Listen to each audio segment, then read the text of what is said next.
Olunaku lwa leero is a Tuesday. Okuwandiika abagenda mu kampu ya church girl lwekusembyeyo. Olunaku olw'enkya Wednesday bagenda kubanga bateekateeka bulungi abaana mu order y'okumpapula okumanya bye bagenda okubanga bakozesa mu ngeri zonna. Wednesday teri kuddamu kuwandiika mwana mu church girl as in the camp. Camp eno egenda kufaanaganamu katono ng'ekkomera.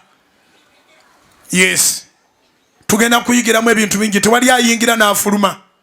Toilet tuziyinamu n'emmere ejja kubaamu, buli kimu kijja kubaamu. Tewali kikufulumya. Omuntu ofuluma ajja kuba mpozi nga alwadde bulwazi ate okulwala twakuganye. Twaganye okulwala naye wadde twaganye tuli bantu bategeevu.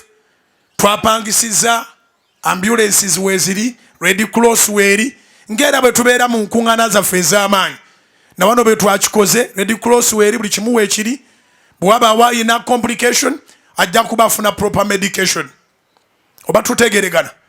Nolwekyo ayingira wano okulwokuna ng'oze mu camp. Mbadde nsaba otuleko mukwano. Ayingira wano okulwokuna ng'oze mu camp. Tewali kufuluma okutuuka lw'onaddayo ku lw'omukaaga nga kampu ewedde. Tewali muntu agula kintu bweru. Tujja kubeera munda wokka. Twebaza ab'ebitiibwa bonna abakkiriza okubanga bagenda kwogera n'abaana. Bahonorables bangi Susan be yawandiikidde abakyala n'abaami abagenda okubanga boogera n'abaana baffe. Tugenda kwogera n'abaana, abaana babulamu bubuzi kwogera nabo. Omulembe bwe gubulako agugayidinga, setaani agugayidinga. So tukubireko Susan Makula mu ngalo ez'amaanyi, ate tuzikubire Mukama ez'amaanyi waggulu mu linnya erya Yesu.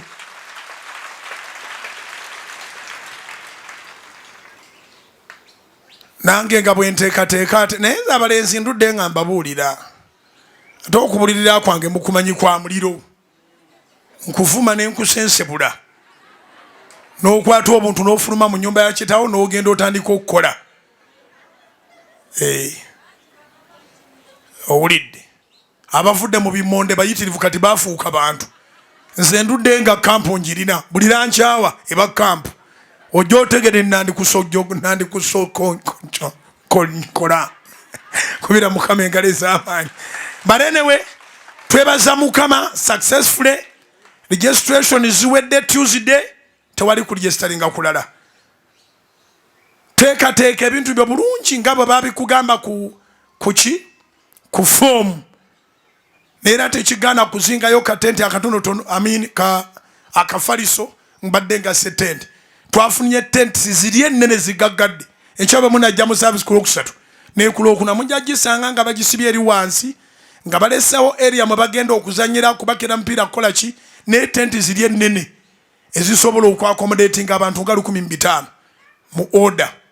Abaana abo tugenda balabirira bulungi. Gwe gusoose Susan Makula yajja ne vision yeyo. Mukama n'atuwa amagezi, tewali mwana ajja kuvaawo nga regretinga.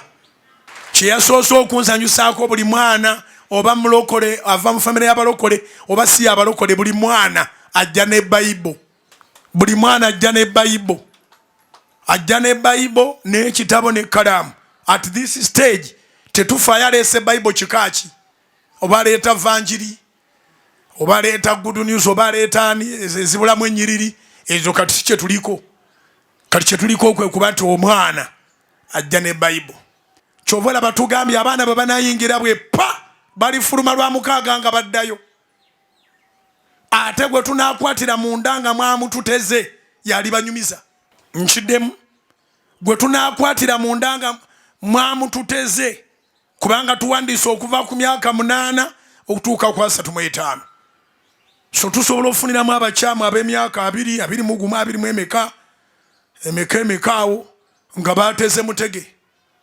Bwe munaaba mwamututeze mujja kyewuunya ekinaamubaako. Ajja funa essomo erimala. Olaba wootuddeawo singa neba wakulaga idiyo osobola okwewuunya n'oga nti ono walwankenda asabira wano.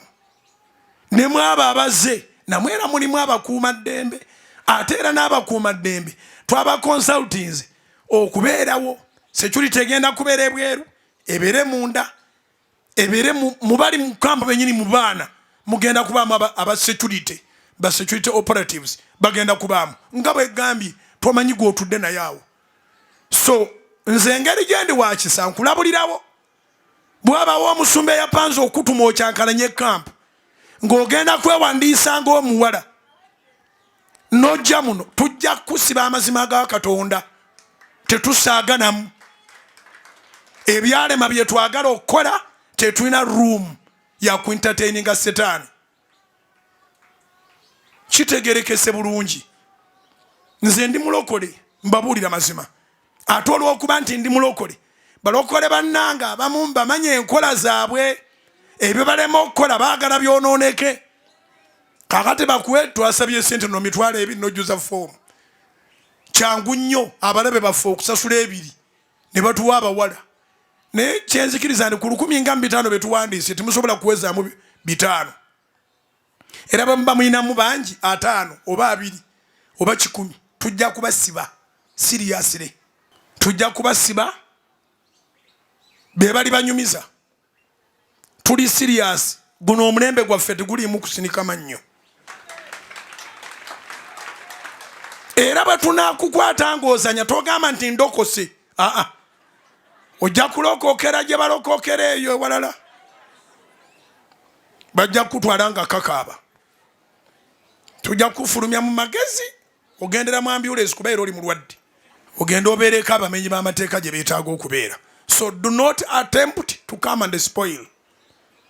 Jangu oyige nange njesunga wadde siri muwala naye njagala okumanya binaagenda mu maaso ate ndi omu ku bamentors abagenda okubaamu. Nze nja kwagala bakuluko abantu emyaka 8 sina nnyo message yaabwe nja kwagala kubalya nti bawandiise okuva ku 8 tuuka ku 35 njagala bava ku 2 okutuuka ku 35 mumbulire obukyafu gye mwabujja kubira mukama engalo ez'amaanyi oba okitegedde.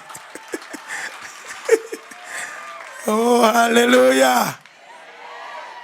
So mbibabuulidde registration ziwedde fera nkyawa y'abazadde n'abaana yankya ku Lwokusatu ne ku Lwokuna yakutandika ssaawa nga 4 tugimale nga bukyali kubanga tujja ba n'ekinta buli kyamaanyi bali bajja babaze mu kampu ate nga naffe twagala kumala nankyawa yaffe.